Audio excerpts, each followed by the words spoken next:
Di video kali ini saya akan memperlihatkan perlengkapan dan peralatan serta filtrasi dalam reef tank saya. Yang pertama yaitu ada ini wave maker. Wave maker ini kebutuhannya sangat penting untuk menyuplai arus pada akuarium.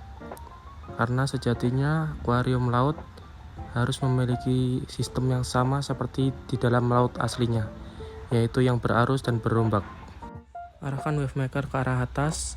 Ini bertujuan agar arus dapat mengalir di setiap sudut akuarium dan tidak terjadinya dead spot yang menimbulkan penumpukan detritus di salah satu sisi akuarium. Seperti akuarium saya ini, arusnya berputar sehingga tidak ada dead spot di salah satu sisi akuarium sehingga filtrasi dapat berjalan secara optimal.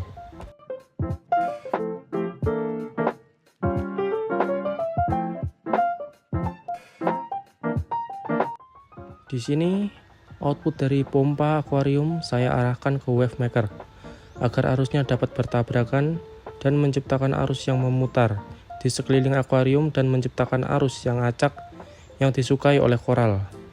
Seperti halnya di laut, ombak tidak hanya mendorong tapi juga menarik, sehingga inilah yang menyebabkan koral dapat melambai-lambai dan mekar secara sempurna.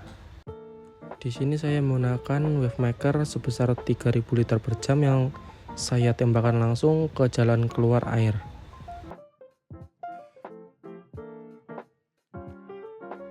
Di filtrasi ini pada chamber 1 saya menggunakan busa filter hitam untuk memfiltrasi air turun, lalu yang kedua saya menggunakan protein skimmer untuk memfiltrasi atau menyaring zat-zat terlarut dalam air.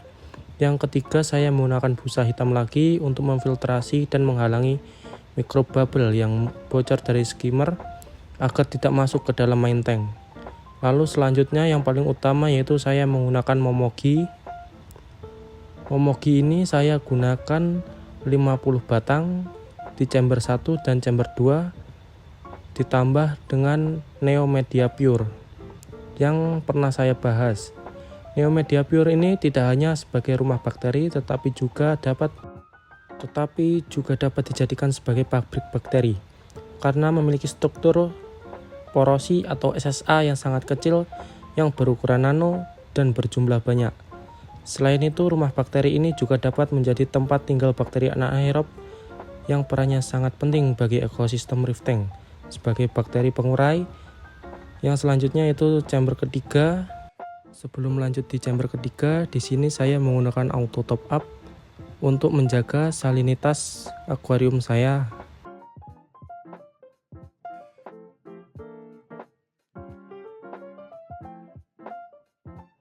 Pada chamber ketiga ini saya hanya menempatkan return pump yang sebesar 1350 liter per jam. Nantinya saya juga akan menempatkan lampu UV steril yang akan digunakan sebagai penjernih air sekaligus mengontrol alga dan pembasmi hama pada akuarium saya. Di sini saya juga menggunakan 2 kipas sebagai pengontrol suhu pada akuarium saya. Kipas ini sangat penting perannya agar suhu tidak terlalu panas dan stabil di 26-28 derajat Celcius. Di sini juga saya menggunakan lampu HPL yang saya rakit sendiri.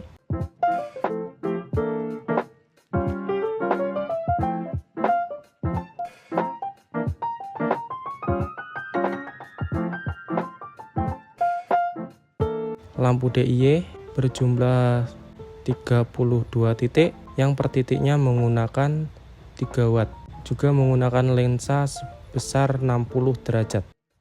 Di lampu ini juga menggunakan 3 dimmer, yang per dimmernya itu untuk mengontrol lampu biru dan royal blue, yang kedua untuk mengontrol lampu UV, dan yang ketiga yaitu untuk mengontrol lampu warna putih. Seperti inilah penampakan dari hasil lampu HPL yang saya bikin.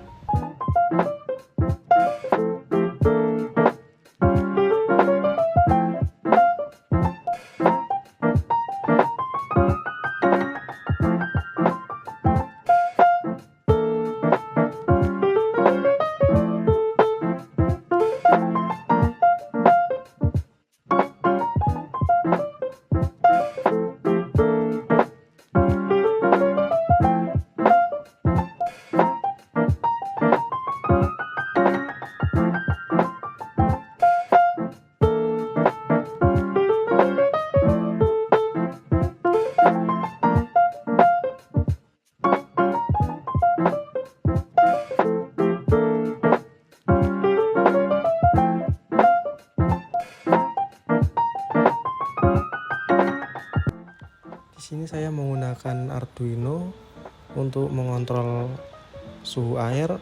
Ketika suhu panas, kipas akan menyala, dan ketika suhu sudah normal, kipas kembali mati. Dan di kipas juga saya berikan dimmer untuk mengatur kecepatannya.